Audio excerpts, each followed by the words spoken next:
Welcome to our next adventure with Kimology 411, a podcast of anything and what is Tyson doing now? Kim, quick, get in! Hey Tyson, you better back up. What exactly are our plans? Plans? Where we're going, we don't need any plans. It's an excursion on Kimology 411!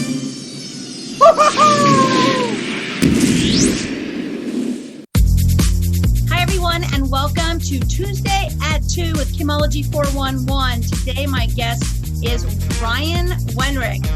Ryan works with buying and selling businesses, coming in and helping you navigate maybe the future of your business. And with what we're going through right now, sometimes it is not that easy to navigate through the waters because we've kind of been through this COVID stuff.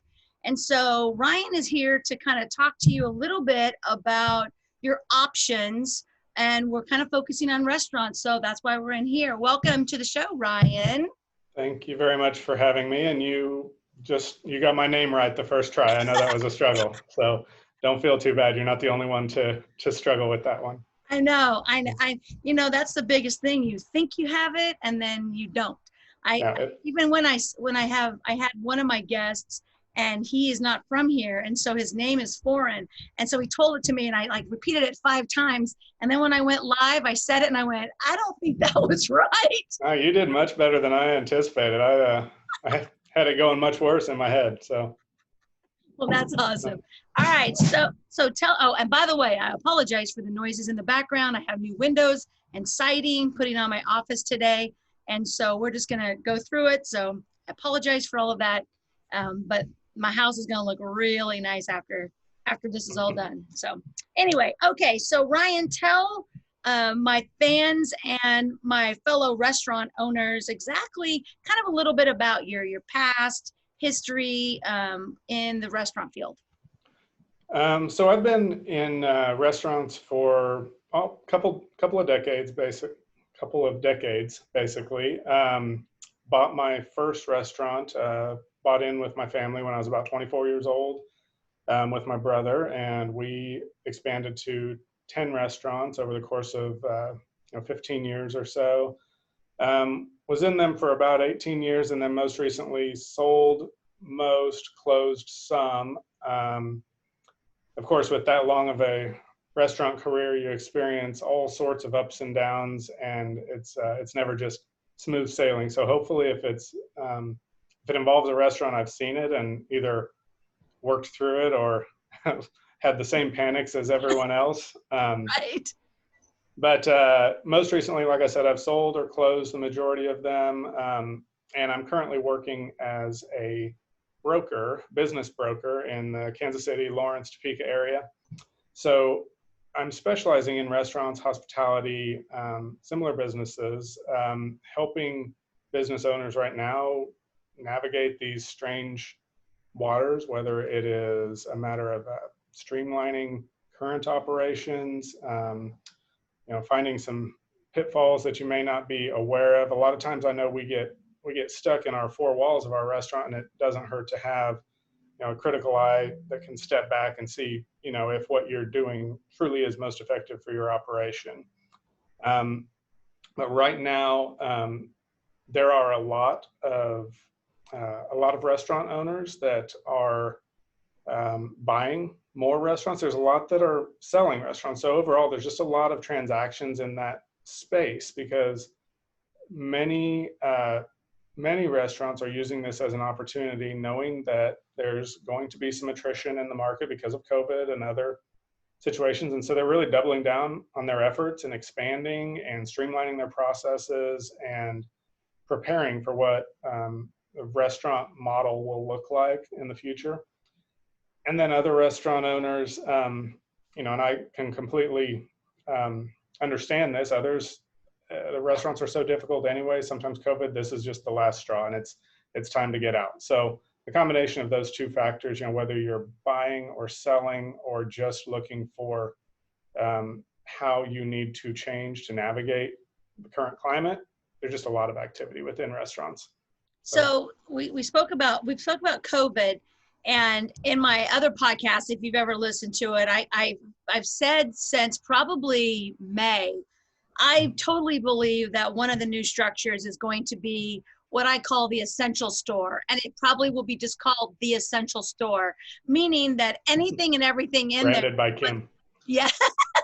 Hey, does anybody want to do it? If you've got money out there, I'd gladly give you my idea. I don't want one, but when I vision it, drive-through, but I vision it as 3 separate stores, because you've got your alcohol, essential, and then you've got your food, the carry out, the drive-through, so there's no really dine-in area part, and then all of the masks and the different things that people were doing in the middle part, but it also can be bought at any time of the year. Like, it's not just for this time of thing. And so when we were talking about it before we started the show, you also had your idea of how some businesses, are going to be kind of evolving. Can you give us a little bit of what you were talking about that? Yeah, I hadn't really thought in terms of the essential store that you described, but I could see it going that way or something similar. Where I think restaurants specifically are going to evolve is, obviously everyone knows that drive-through is going to become critical for most restaurants, or at least a good curbside service or delivery infrastructure. Even before COVID, consumers were demanding much more just-in-time options, much more convenience, and they're willing to pay the price for it. So COVID just exacerbated that demand there and kind of sped things along a little bit. But I think where we're going to really see the change, and the restaurants that are going to be able to survive are going to be the ones that are able to make better use of their actual footprints, particularly the dining space. The dining rooms in our restaurants are only used for 2 meal periods a day most of the time. So there are a lot of square footage that's unused the majority of the day. The ones that we're going to see really thrive through this are going to be the ones that either have the drive-through or they have that versatile indoor-outdoor space that feels safer, maybe a dining space that can also be used for other types of activities, whether it's a temporary market or yoga or anything else besides just the single use of dining.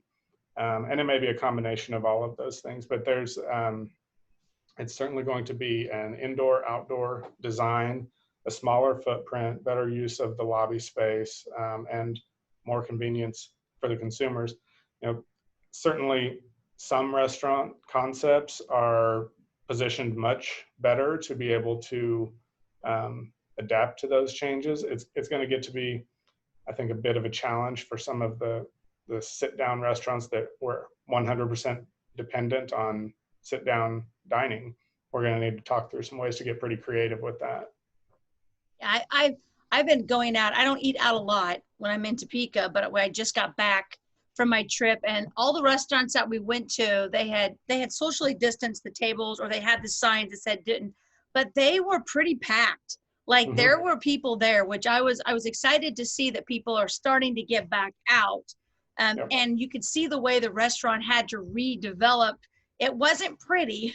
It's like, because it wasn't designed for this, but it worked. And if you understood what was going on, so I believe in the future, when they're designing this, they're going to keep in the back of their head, okay, we can do it this way, but we need to make sure that the bar has 6 feet. Like, it's not like a bar that's only like the 5 foot or the 3 feet or whatever bar. We need to make it a little longer. That way we can put the tables down over here and put the stools, and then you have more space on the bar. And I could totally see all that.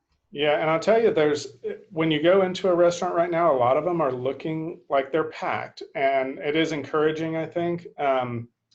Talk to the owners, and the majority of them would say that they're still down a little bit in volume, even if it feels packed from what we've gotten used to since March or April. Overall, year over year, they're still down. The exception that I've found so far are some of those that have a drive-through, and I've talked to a ton of businesses that were maybe 10 to 20% dependent on their drive-through before, and now they're up to 70% or so dependent on their drive-through, and their overall volume is actually up, and that's with less labor because you Right. you basically only have to worry about the drive-through. So there are some businesses that are absolutely thriving through this. Right. And that might But rethink. there's a ton out there with those large dining areas that those are the ones we're finding are increasingly challenging to retrofit Right. to what they need to do. It's kind of hard for like a steakhouse when it's supposed to be a romantic night out dinner to throw it into a styrofoam container and send it home. Like it's, like they do have to kind of think. And I think some of them have done it. And a lot of them, when we were down in Kentucky, they didn't even have the dining room area open.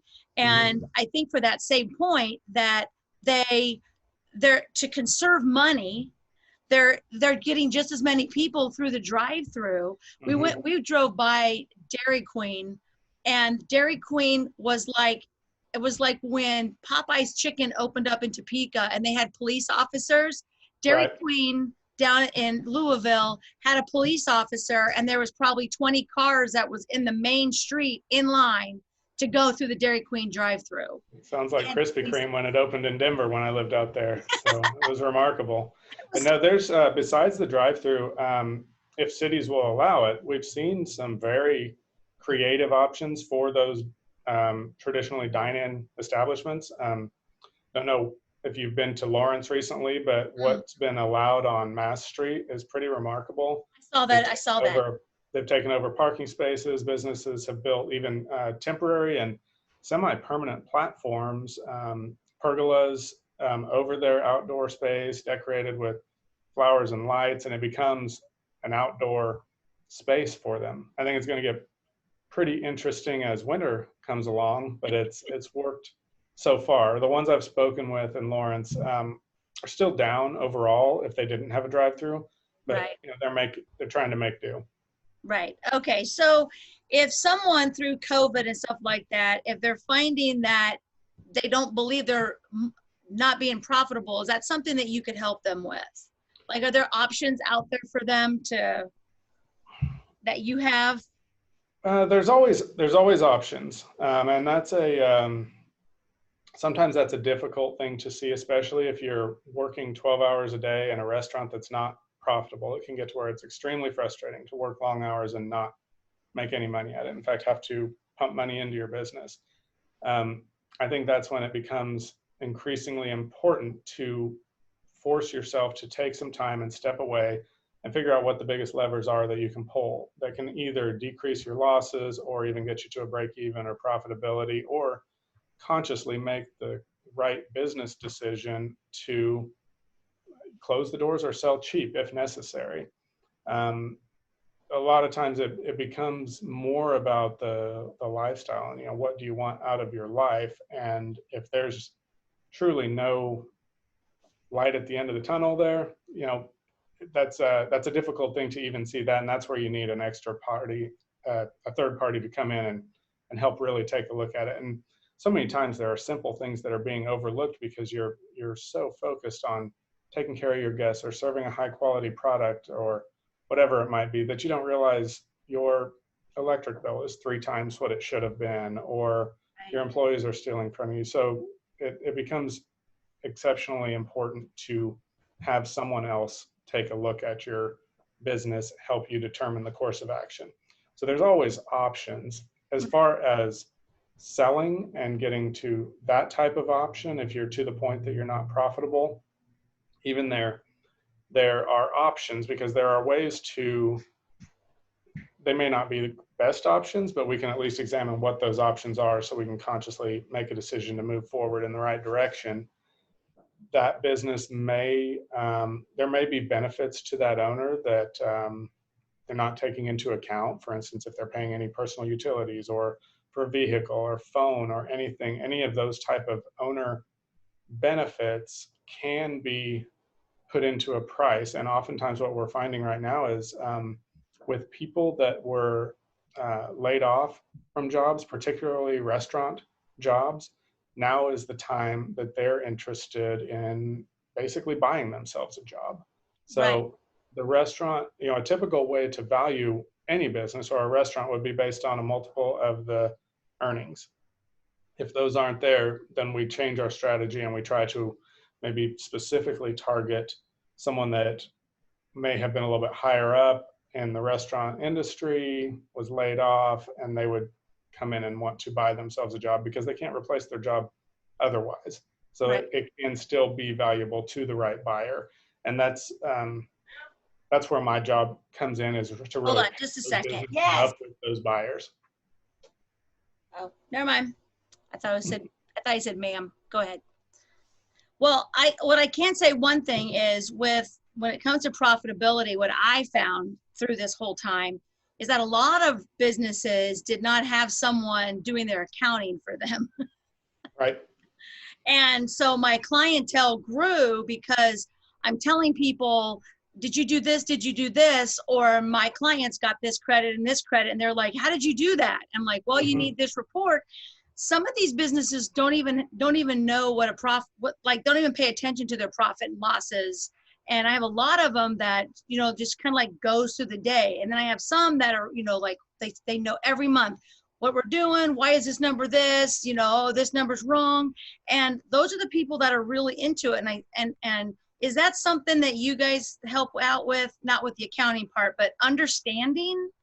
Well, yeah, absolutely. I mean, the first step a lot of times is just getting the accounting processes in place. You have to know what you're looking at. And you're right that especially with a smaller business where the owner is running it and is wrapped up in the day-to-day, oftentimes they're just living out of the bank account. Yeah. If there's money in the bank account, they're doing well. If there's no money, they're not doing well. And so you really have to get some semblance of a P&L and a balance sheet put together. And then from there, it's easy to identify what the biggest levers are that we can pull. Right. But without that, it's all a shot in the dark. So yeah, that's always a first step, is to get accurate, up-to-date financials. And if if they don't have the accountant to do that, we have a whole list of accountants that can assist with that, and we can refer them in the right direction, Right. yourself included. So, whether you like it or not. Yes. Hey, yeah, I was just shocked at how many new clients I had at this time. And I've only had, well, our business is closed down because we're a salad bar, but I only have one business that's a bar that is still closed. Everybody else has continued working, doing their normal stuff, constructions, flooring, and all that kind of stuff. So I was very lucky. But those people are the ones that did not have accounting. They were just paying their bills and really didn't know what was going on. Right. And so I've been taking them over, and I have 3 new businesses that are getting ready to open up because they are seeing the potential. People are wanting to get out of this, and they need fresh eyes. And so if you want to get out of it, then you can help them find someone else with fresh eyes. But if they want to stay in it, you can be the fresh eyes that can possibly help them do better or, get back on track. Well, exactly. And that's the crux of what I'm doing here, and what I want to do is, just with the experience I have with my past restaurants and other businesses, I'm hoping to be able to help existing businesses either streamline their operations or figure out where they stand, or if we determine the right course of action is to sell, help them sell and pair them up with the right buyers. The right course of action is to double down, and they're doing well and they want to take advantage of this situation and expand their footprint, then have a network of developers and other restaurant owners that are interested in selling. There may be the right way to marry that up. But we're the largest business brokerage in the Midwest, so we have just a tremendous database of buyers and sellers. So if someone's interested in selling their business, I can find a buyer. If someone wants to be on the other side of that, I'm sure I can find a seller right now. So, and if neither of those pieces of the equation make sense, then I would love to help and just take a look at the businesses to see if there's any way I can help. So is there a cost? If so, we've got almost close to 100 owners in here that we're talking into the restaurant group that I have. Is there a cost to have you come in and just meet with you to talk, just to kind of to know a little bit more? might cost a cup of coffee. That's Cup. about it. No, I would gladly provide any type of free consultation and just discussion to start to figure out where the business is and figure out where your viewers want to go with it and where they should go with it. I gladly do that for free. Once we get into actual transactions, whether it be buying or selling, it's a brokerage, so there's a percentage of the sale, and that varies depending on the value of the business. And we don't need to go into that. Everything would be, Yeah, it's all. negotiable depending on the value. But just to meet, to talk, and see if there's any way I can help, that's glad to do it. Love doing that. And what I like about it is, and this is why I took on restaurants, is because we've had a restaurant since 2002, and I dealt with a lot of different restaurants. But to have it personal, to go through all of the different things, we've had a fire, we've had construction that destroyed our building, we've had just like all these different things that we've had to go through. And I think with your past, knowing you look at it. If you've got some guy coming in, never owned a business in his life, trying to tell a business owner how to do it, you can't talk our language. Right. No, and restaurants are a very specific language. I'd always heard that you can go from restaurants to any other type of retail business, but you cannot go from another retail business into restaurants. No, It's a whole nother world, and we all know it. Yeah. You're crazy. Restaurants happen. There's nothing that I haven't experienced in restaurants.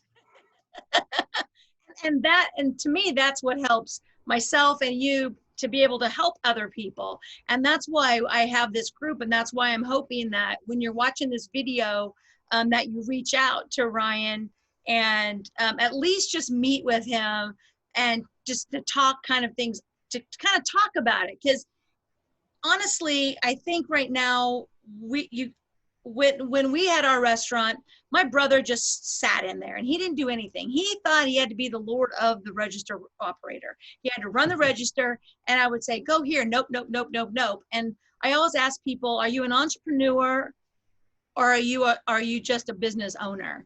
Or are you just an employee to yourself?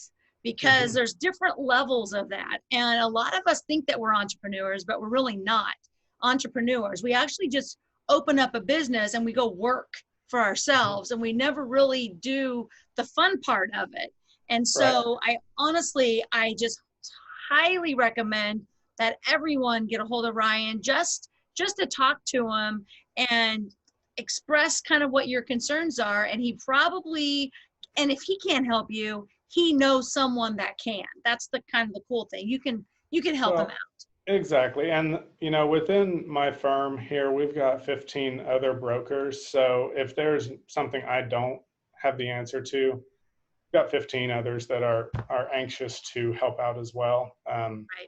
Either on the buy or sell side or just on the advice side. It's, we can help. And Kim, you kind of hit it on the head with the fact that some people do consider themselves entrepreneurs, but really they've bought themselves a job.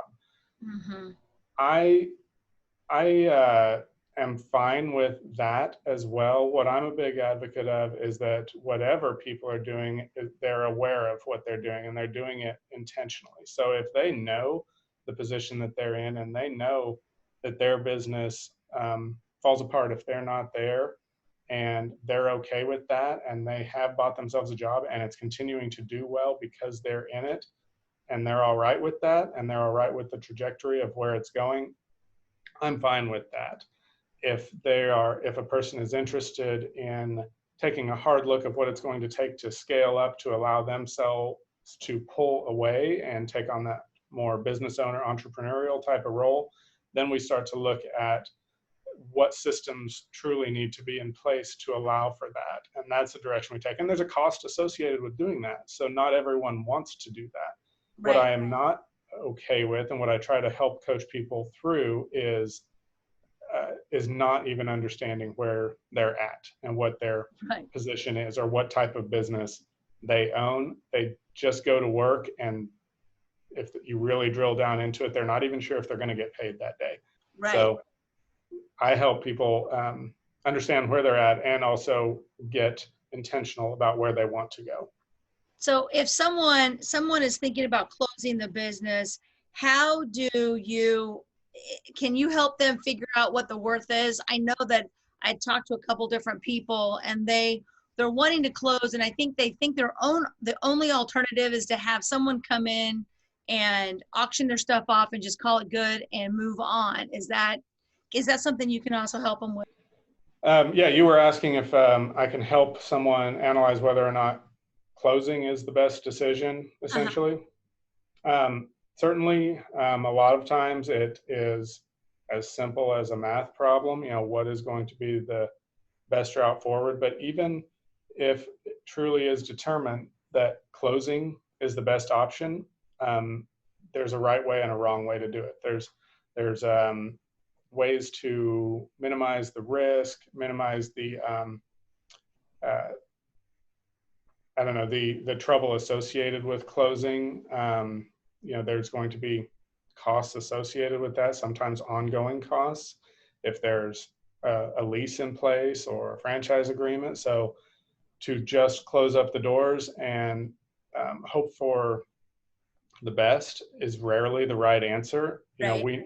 If we truly determine that closing is the best of a bunch of bad possible solutions, even with that, there's a right way to do it. There's a right way to say contact a franchisor ahead of time and mitigate some of the damage. Work with a landlord to mitigate some damage or get someone else in there. Right. Even if it went as far as a bankruptcy, not that I'm an attorney and certainly can't speak to this, but there are ways to um, mitigate the damage there and make sure the right assets are protected prior to. So it would be a very rare situation that the best answer truly is to just lock the doors and walk away without any type of planning. So if that is it, then I can at least help plan for it. Well, and I always tell people, don't just assume for the worst and just think that there's just no other options out there. And that's where you come in. For if they're contemplating this, instead of just going to bed every night thinking, oh my gosh, and keeping themselves up. And that what I always get is people just kind of like, well, this could happen and this could happen. Or you could just ask somebody and they'll tell you what's going to happen. We don't need to do the what if game. So Right. if you're thinking about, closing down or selling, definitely bring someone in that can help you with that. Now, let's say that you decide to sell, like how long, what's the process of a person that wants to sell their business? Um, it's hard to say right now because a typical sales cycle for a business, whether it be a restaurant or manufacturing company, anyone, typically a business takes 12 to 18 months to sell. I mean, there's a lot of search, there's a lot of financial preparation, not to mention the training of the new owner once a deal is finally reached. So it does take some time.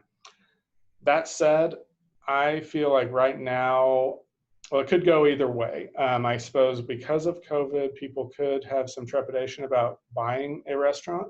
But on the other hand, I'm seeing a lot of volume with the restaurants. So, the fact that, like I said earlier, that some buyers, there are more buyers out there right now, and there are also other concepts that are trying to double their efforts right now. So those things could cause that sales cycle to be much faster than normal. So it's hard to say until we get into it. My gut tells me that they're, for the right buyer, paired up with a restaurant at the right price is going to go quicker now than it would normally, simply because there are more transactions happening right now. So I don't know for sure how long it would take, but if it's something that anyone is considering, we should start taking a look at it soon. It's certainly longer than selling a house. I can't take your business and just plant a sign in the front yard and wait for a buyer to come along and call me on it. There are significant confidentiality pieces that we need to honor. Anyone that's selling their business doesn't want their employees to know. They don't want their vendors to know, don't want the competition to know. So being able to market that without disclosing what the business is does take a bit of time. That said, we may already have the buyer, and then it's just a matter of confidentially pairing up the buyer with the seller. We have buyers that are ready to go. So once the right business is there at the right price, it could go much quicker than that 12 to 18 months. Well, and you also have, so you also can break a business down into sections, because there's the lease, but there's also the intellectual property, the customers, there's the recipes, there's the equipment, there's different parts of the business that, if you've got like a huge database, that's got value to it. It's like, so, like people that you've got recipes that have been on TV shows that are famous. There's a value to that kind of stuff. So when a business owner is going in and wanting to close down, they should have someone come in to value it so they can let people know, like, you've got this database of 45,000 customers with their mailing addresses and their emails and all that stuff. There could be a value into that. And I don't think as a business owner, they don't really think about the intellectual property and all of that kind of stuff. But is that something that you come in and kind of educate them on I can certainly help educate someone on what the different pieces are and what the value might be of those different pieces. It would be a tougher sell with what I'm doing specifically to sell, say, a customer list. Right. I certainly have the resources here in the office to poke around, and it would require a targeted search for businesses that we think might benefit from that customer list, right, or might benefit from that equipment. And so, parceling off different pieces of a business really isn't my sweet spot. But at the same time, like I said, I am happy to come in and, help an owner see what pieces might be valuable. Right. It's always a much simpler transaction if we can just sell business. Sell the business, yeah. But it does sometimes take that extra set of eyes to see if there is any value there. And I'm happy to do that, as part of our consultation. Awesome. All right. So how does a business owner contact you? Email is probably easiest, just rwenrich@kcapex.com. That's RWENRICH@kcapex.com. Or I'm always available by phone. Office number, which I never remember, is 913-433-2306. Or my cell, which is 785-554-6113. I don't know if there's a good way to have a business card on the screen, but it'll have all of that information. Oh yeah, that's perfect. So they can look at that. So there's the information. Backwards, right isn't there. it? Nope, it's perfect.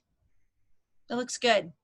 Okay. So there's the information right there. If anybody wants to reach out to Ryan, this isn't saying that you have to sell. This isn't anything like that. Basically, it's just becoming and starting a conversation. Yeah, absolutely. No obligation whatsoever. And I realize that most people are not ready to sell. I would rather work with business owners and streamline processes, get their business running appropriately, to meet their goals for the next year, 2 years, 10 years. And then if it makes sense to sell sometime down the road because we've got everything humming perfectly, let's do that. Because I'm going to work with someone, and I'll be honest and let you know, if I were you, I would not sell right now. Right. If your best option is to sell right now, then I'm going to tell you that, but here's the areas that we need to fix in order to get you the highest value for your business. So glad to talk to anyone, no obligation. And, I love doing it. Well, and it's like, so if you're trying to sell your house and then you wait to the last minute and then the inspection comes in and you've got all this stuff that you have to fix. First of all, you've lived in the house with all this broken stuff. Mm-hmm. You should have already had it fixed. You really should be thinking about, the future, whether you want to expand to a second location. And you can't just wake up one morning and go, somebody says, hey, I've got this great location for you over here. It's going to take you longer than that location is going to be available to sign a lease on for you to get your other business to the point where you could just move it over to another location or expand. So it's very smart. It's very smart to already just have it done. Why not live in the awesome house? Exactly right. People fix up their house in time to sell it, and let's get it fixed up now. And if you decide to sell, great. If you decide you've got a great business that's just humming along because we fixed a few things, then even better. That's awesome. Well, thank you so much for joining us for our Tuesday at 2, and hopefully someone will reach out.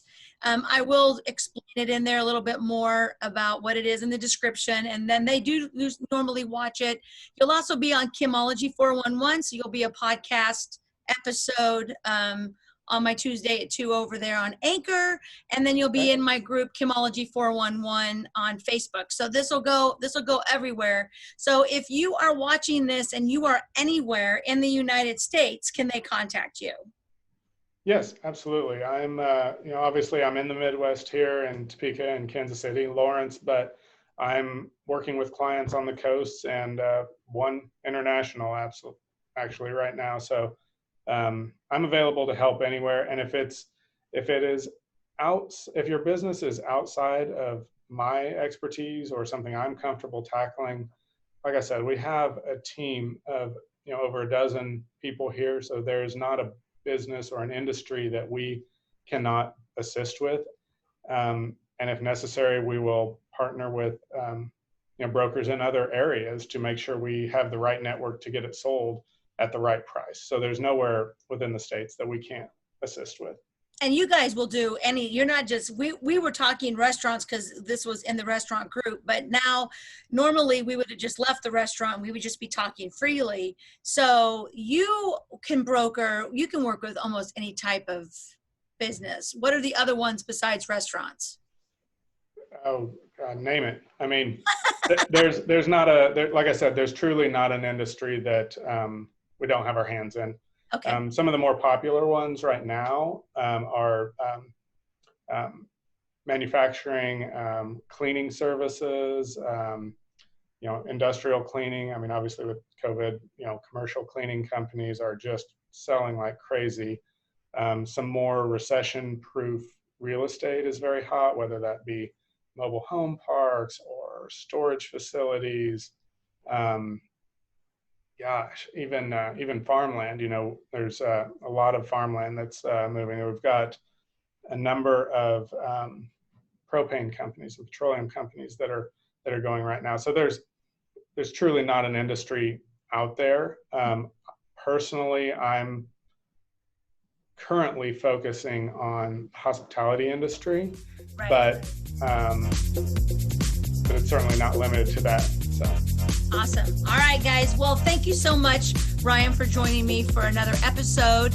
And I'm going to end off telling everyone, make sure to keep taking all of your adventures, and we'll talk to you guys soon. Bye-bye. Thanks for having